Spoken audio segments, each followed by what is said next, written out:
E Jamil, entrando no tema da noite então, vamos falar sobre as...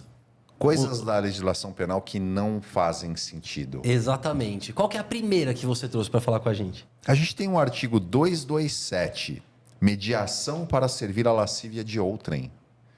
Então, o tipo penal é induzir alguém a satisfazer a lascívia de outrem. Ou seja, o sujeito convence alguém a ter relações com uma outra pessoa. Isso é crime. Não faz o menor sentido. Faria sentido se fosse uma conduta que fosse praticada contra criança, né? Ou uma pessoa que, por alguma situação particular, não tem capacidade de compreensão do ato. Agora, mesmo entre pessoas adultas, isso é previsto como crime. Então, por exemplo, o sujeito convence a Fernanda a ter relação sexual com o Paulo. E a Fernanda, de fato, vai lá e tem a relação. O sujeito que convenceu, ele praticou um crime. Ou seja, agitar uma pessoa para outra é crime na legislação. O que você acha? É a conduta do wingman, né? Guess How I Met Your Mother, por exemplo, tem o Barney, que é o wingman do... Como é o nome do personagem principal? É o Barney e o... Esqueci também. Porque o principal, O principal é o Barney, na verdade, né? Não, Acabou tudo bem. sendo. Mas é a conduta do wingman, né? Que vai lá chavecar pro outro. Não faz o menor sentido, né? Talvez em 1940, né? Acho que nem em Eu 1940. acho que nem isso. Nem isso. Eu acho que talvez não sei qual que foi a intenção do legislador aí ao prever esse tipo penal. Não faz nem sentido. Eu acho que é uma moralidade falsa. Sempre foi, né? Sim. Outra coisa da legislação penal que não faz sentido. Tem muita coisa na lei de execução penal. Porque, olha só, a gente tem um sistema progressivo. Temos o regime fechado, que deve ser cumprido em penitenciárias. O regime semiaberto, cumprido em colônia agrícola, industrial ou similar, que o sujeito teria direito, por exemplo, a saídas temporárias e trabalho externo, mesmo sem escolta. E o regime aberto. Pela letra da lei, o regime aberto deveria ser cumprido em casas de albergado. Então, o sujeito poderia sair durante o dia para trabalhar, mas à noite ele deveria voltar na casa de albergado para dormir. E finais de semana também. Então, veja que, pela letra da lei, o regime aberto ele é rigoroso. Imagina você ter que, toda noite, ir lá para a casa de albergado, dormir e ficar lá nos finais de semana, nos feriados. Não é fácil. Mas aí o que acontece? Essas casas de albergado nunca foram criadas, então, na prática, o regime aberto consiste na obrigação do sujeito ir ao fórum assinar, uma vez por mês, por bimestre, às vezes por trimestre, e só isso. O regime fechado, agora, está com saídas temporárias restringidas, né? Houve uma lei proibindo saída temporária para crime hediondo e para crime cometido com violência ou grave ameaça à pessoa, e tem até a possibilidade, caso o veto presidencial caia, de acabar mesmo a saída temporária, o que equipararia quase o semiaberto ao fechado. E o que é pior, quando a pessoa é condenada a uma pena privativa de liberdade, muitas vezes o juiz substitui por pena restritiva de direitos. Normalmente, se o sujeito é primário, crime sem violência ou grave ameaça à pessoa, se a pena for até 4 anos, ocorre essa substituição. Mas olha que curioso. Quando o juiz substitui a pena privativa de liberdade por uma restritiva de direitos, a pessoa vai ter que cumprir essa pena restritiva de direitos. Por exemplo, prestar serviços à comunidade. Vai ter que ir lá, toda semana, prestar serviços. Se ela descumprir a pena restritiva de direitos, normalmente, essas penas restritivas, elas são derivadas de uma substituição de uma pena em regime aberto. E aí, se a pessoa, então, descumpre a pena restritiva de direitos, ela vai para o regime aberto, que consiste em ir ao fórum assinar. Ou seja, o regime aberto é mais brando do que a pena restritiva de direitos.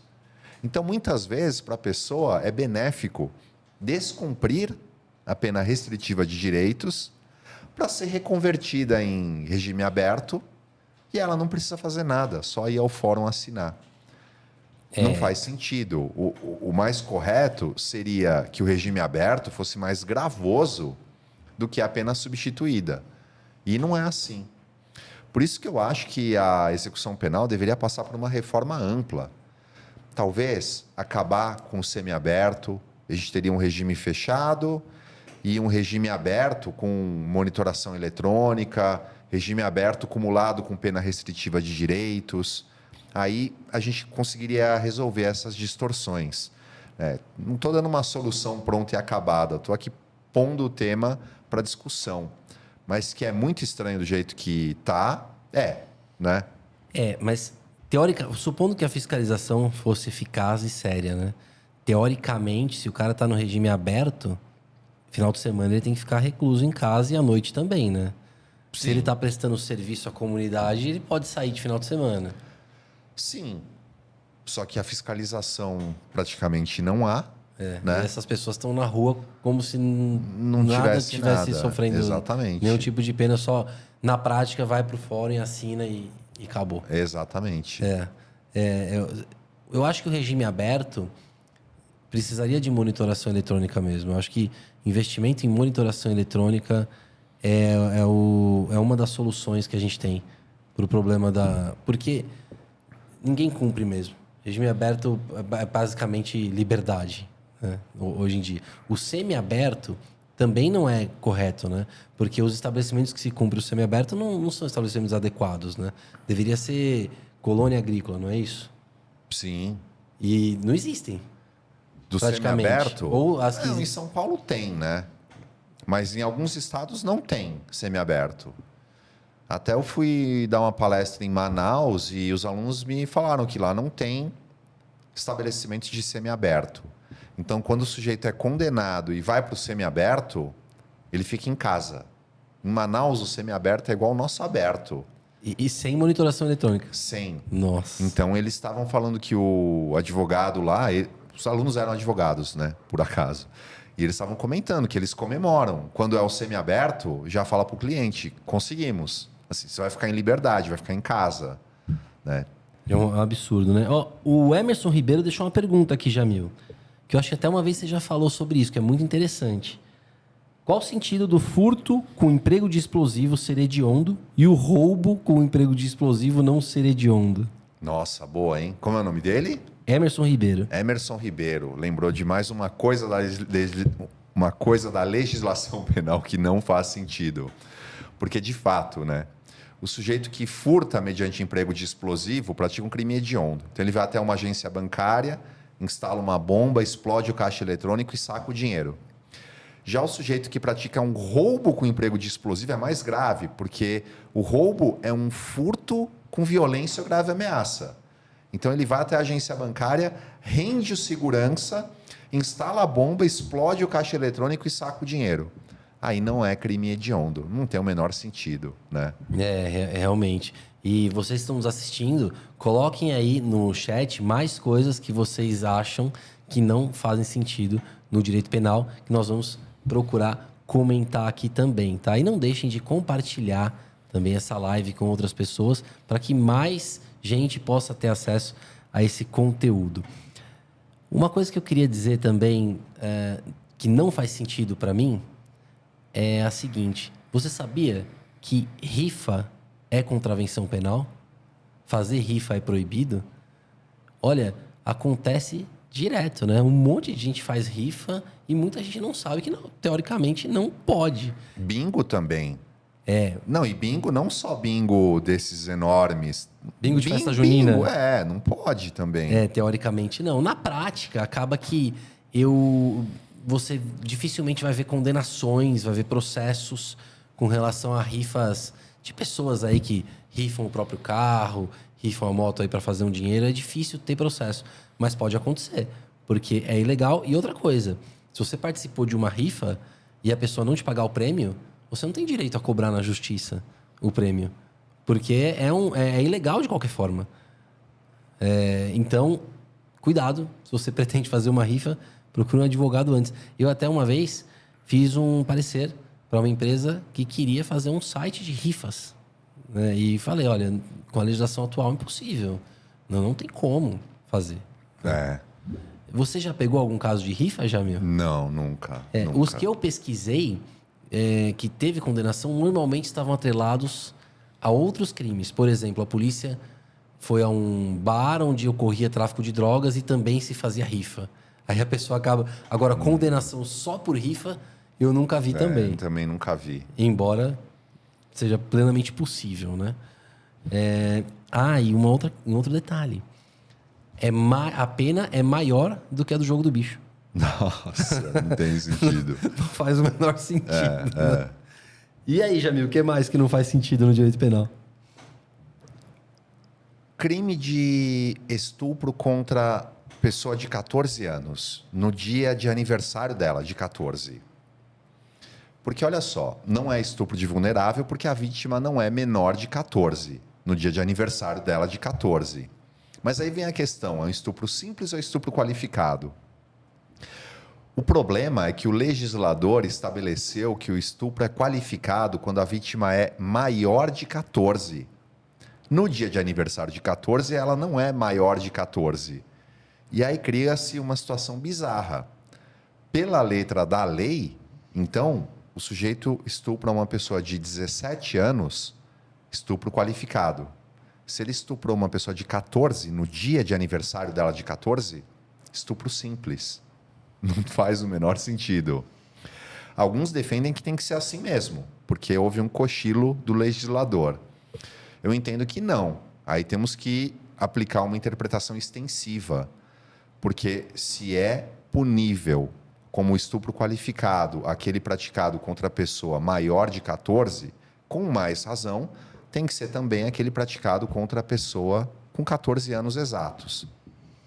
E alguns até comentaram, quando eu postei esse vídeo tratando desse assunto, falando, mas professor, não é analogia em Malam Partem que você está propondo, considerar estupro qualificado no dia de aniversário de 14 anos da vítima? Isso não é analogia, para começar, porque a analogia... Ocorre a analogia quando aplicamos a um caso concreto, não regulado por norma alguma, uma lei que regula um caso semelhante. O que seria, então, uma analogia em Malam Partem? Por exemplo, o legislador diz que o tráfico de drogas é crime equiparado a hediondo. Ele não fala nada sobre o crime de associação para o tráfico de drogas. Seria analogia em Malam Partem eu dizer que a associação para o tráfico também é hediondo. Isso, a analogia em Malam Partem é vedado. Já a interpretação extensiva é um processo de interpretação da norma em que se amplia o sentido dela por se entender que o legislador disse menos do que queria. É o que ocorre aí. E eu defendo, inclusive no meu livro, que é cabível interpretação extensiva mesmo contra o réu. Tem outros exemplos na legislação que ocorre interpretação extensiva contra o réu. Por exemplo, lá o artigo 172 do Código Penal tem o crime de duplicata simulada. É o sujeito que emite uma duplicata em desconformidade com a venda realizada. Ele vendeu X, ele emite a duplicata constando Y. É crime. Agora, por interpretação extensiva, o sujeito que não realiza a venda alguma e emite a duplicata também incorre nesse crime, duplicata simulada. Então, não é analogia, é interpretação extensiva. Parece-me que é possível interpretação extensiva mesmo contra o réu, e há vários autores que entendem assim, Guilherme de Souza Nutti, por exemplo. Mas aí existe também posição em sentido contrário, de que mesmo a interpretação extensiva é vedada. Mas aí eu fico pensando, imagina que você é o juiz, e você hoje tem dois casos. O caso 1 é o sujeito que estuprou uma pessoa de 17 anos. E o caso 2 é o sujeito que estuprou uma pessoa no dia de aniversário de 14. Você condenaria a primeira por estupro qualificado e a segunda por estupro simples? Vocês que estão aí criticando, vocês fariam isso mesmo? Iriam para casa assim, tranquilos ou não?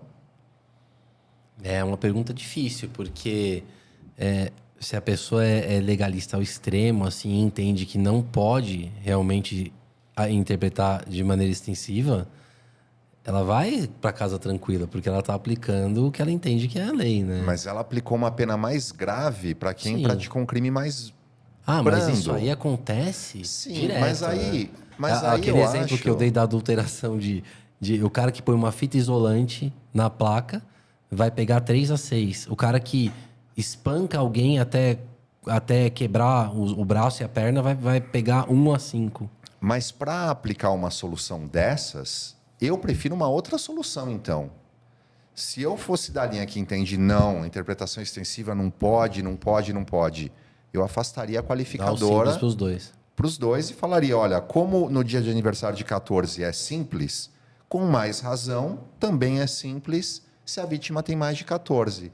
No caso até que o nosso colega aí trouxe do furto mediante explosão, o Rogério Sanches, ele dá essa solução.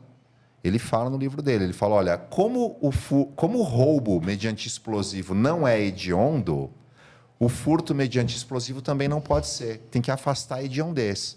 Parece-me que faz muito mais sentido algo nessa linha do que você aplicar a lei cegamente, como no exemplo que eu dei.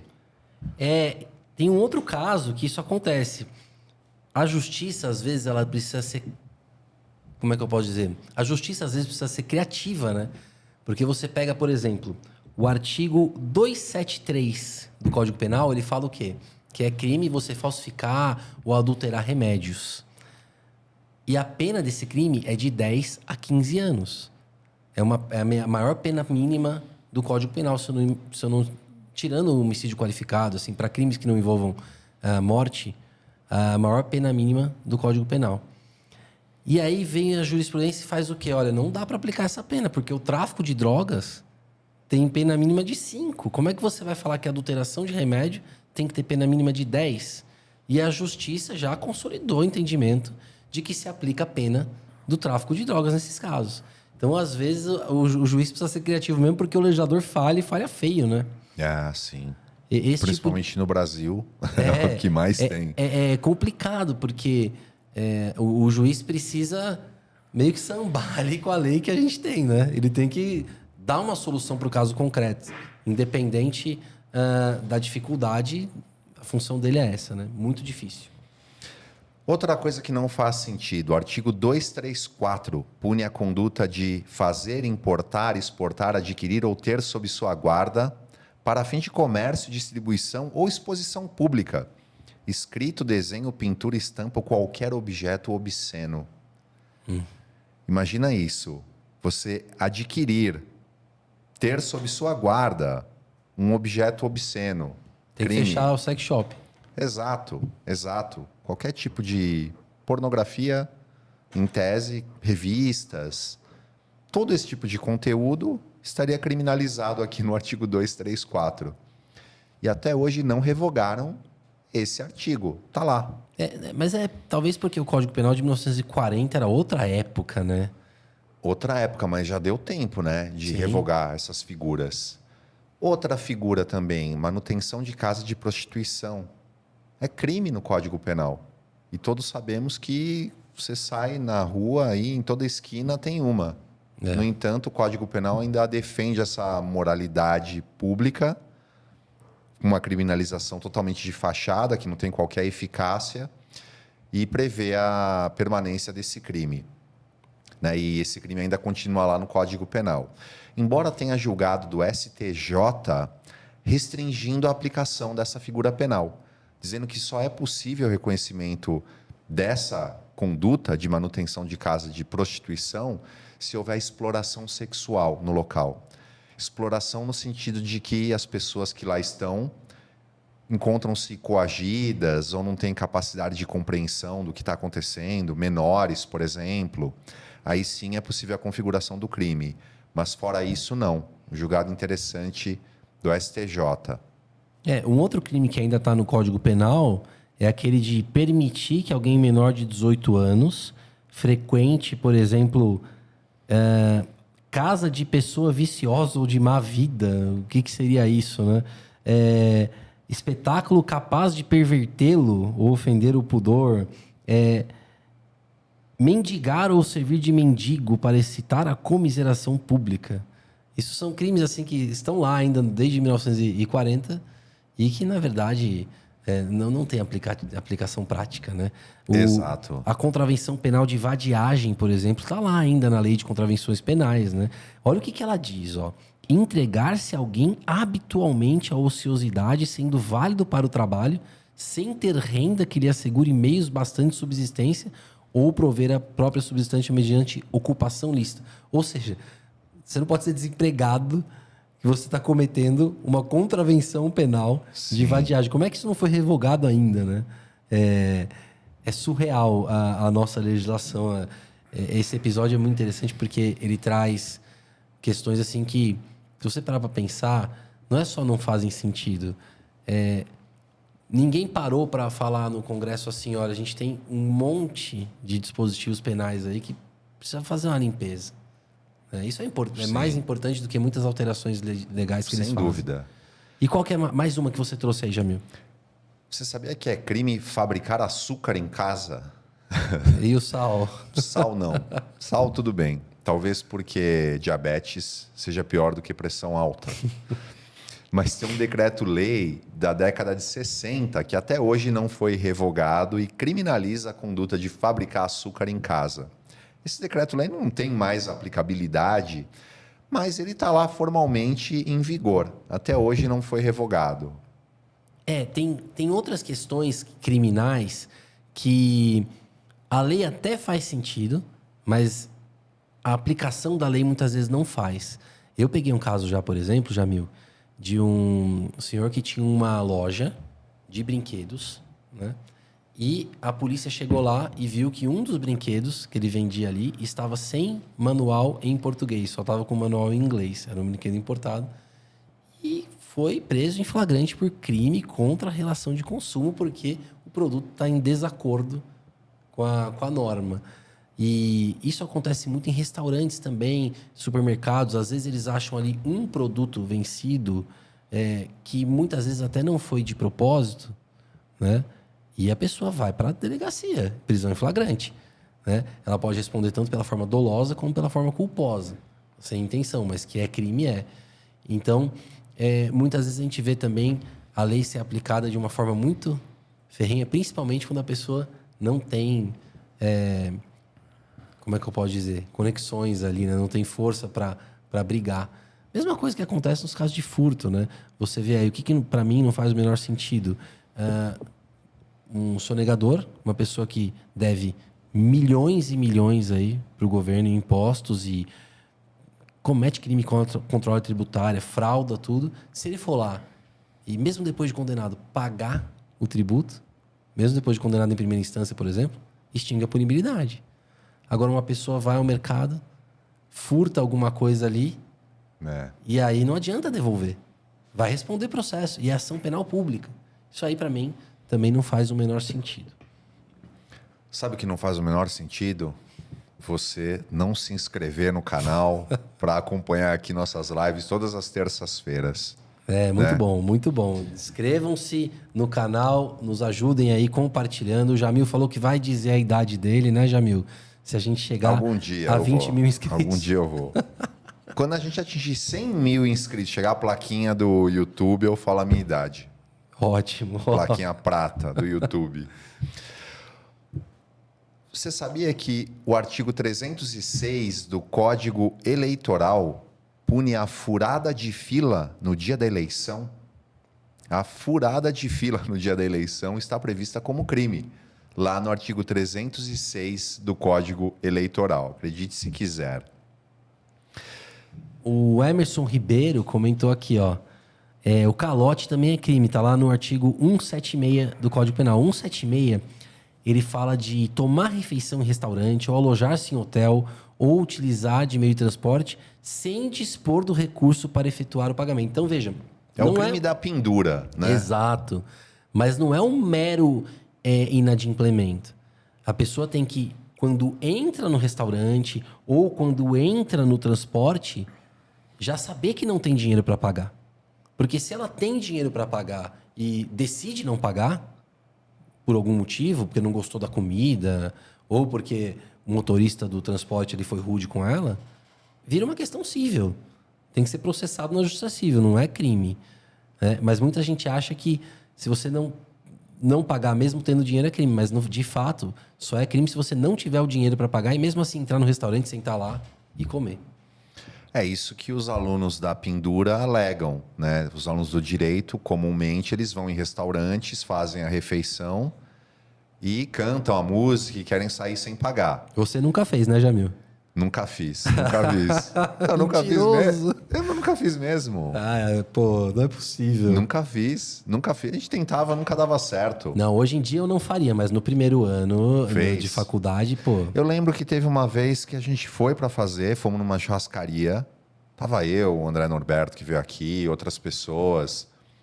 E o dono da churrascaria percebeu logo de cara, porque acho que era o dia da pendura. É, dia Acho 11 de não, agosto. Era o dia da pendura. Ele já estava esperto. Aí o cara já falou: não, nem vai entrar, não vai entrar. Foi isso aí o máximo que eu fiz. Em uma das vezes que a gente fez no primeiro ano, a gente foi parar na delegacia. E aí fizemos um acordo lá de pagar as bebidas e os 10% Mas eu não faria de novo. Quando a gente é jovem, né? No caso, eu entrei na faculdade com 17 anos, a gente faz muita bobagem, né? Eu acho que é uma tradição que tem que acabar. Não é só porque é tradição que a gente tem que manter. As pessoas ali dependem, né? Hoje em dia tá tudo tão caro, ainda o restaurante arcar com um prejuízo desse não faz muito sentido na minha visão. E se o delegado tá num mau dia e registra lá a ocorrência e ficha vocês, hein? Já pensou a consequência? A consequência é terrível, né? Porque Terrível. vai ter que gastar muito mais com um advogado criminalista depois. Exato. E o pessoal depois vai prestar concurso público, vai ficar lá na FA. E eu recomendo, estudante de direito, recomendo não faça, não é legal. Não faça. Faz uma ação social, leva o pessoal, hoje é dia 11 de agosto, vamos todo mundo lá fazer uma ação social numa ONG. É muito mais gratificante e com certeza você não vai dar prejuízo à toa aí. Mas a alegação dos alunos é essa, né? Fala, olha, eu tenho condições de pagar, eu não estou pagando porque é dia da pendura. Sim, de fato não é crime. Sim. De fato não é crime. Mas é um ilícito civil, né? Se o restaurante entrar com uma ação civil contra essas pessoas, ele vai receber. Se ele entrar na justiça comum, vai receber ainda honorário de advogado. Então essa conta aí pode sair bem cara no final, né? É, sem dúvida. Tem mais alguma, Jamil? Tem. Olha só. Rufianismo. Artigo 230 do Código Penal pune, então, o rufianismo. Tirar proveito da prostituição alheia. Mas veja, eu entendo que faz sentido se você imaginar que o sujeito está se valendo de uma pessoa que não tem capacidade de autodeterminação. Mas agora vamos imaginar que a mulher é prostituta e ela quer ser agenciada por um outro sujeito. Por que isso deveria ser crime? Também é uma visão moralista que, parece-me, não faz o menor sentido.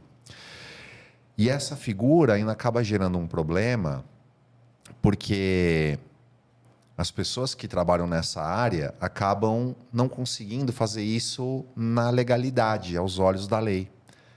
Tem que, como não é possível a casa de prostituição, como não é possível ter a figura do agenciador, acaba indo para o submundo, para as ruas, e acabam ficando expostas a muitas situações adversas. No caso do rufianismo eu tenho que discordar porque essas mulheres normalmente estão em situação de vulnerabilidade. E aí é complicado. Pelo que a gente ouve dizer e lê aí, elas acabam sofrendo muito na mão desse pessoal. Né? Talvez essa seja a ideia. O tipo penal ele não prevê que a vítima esteja em situação de vulnerabilidade. Se ele previsse, aí sim. Eu acho que poderia... eu não acho que deveria ser lícito, porém é claro que com um contrato de agenciamento, enfim, aí é a outra história, né? Uma relação empresarial. Eu acho, inclusive, que elas deveriam ter direitos, deveriam ter carteira assinada, assim como ocorre em outros países, né? Aqui no Brasil, coloca-se na ilegalidade e aí piora ainda a situação. Porque isso é, como falam, né, a profissão mais antiga do mundo. Não vai deixar de acontecer porque estão falando ali que é crime. Não vai deixar de acontecer. A única coisa é que essas mulheres vão sofrer ainda mais por estarem à margem da lei.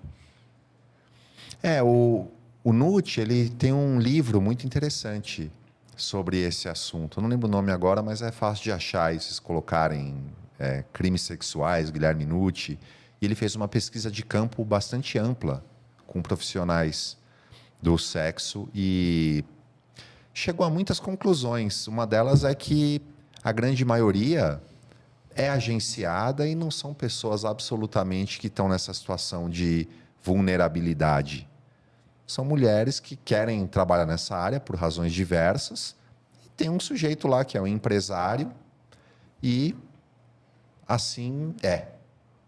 Enfim, eu acho que o tipo penal ele não deveria existir, mas se ele existisse, ele deveria ser restrito para essas situações, né? Quando ocorra de fato uma exploração, ou seja, há uma pessoa hipossuficiente. Mas não é o que acontece sempre, né?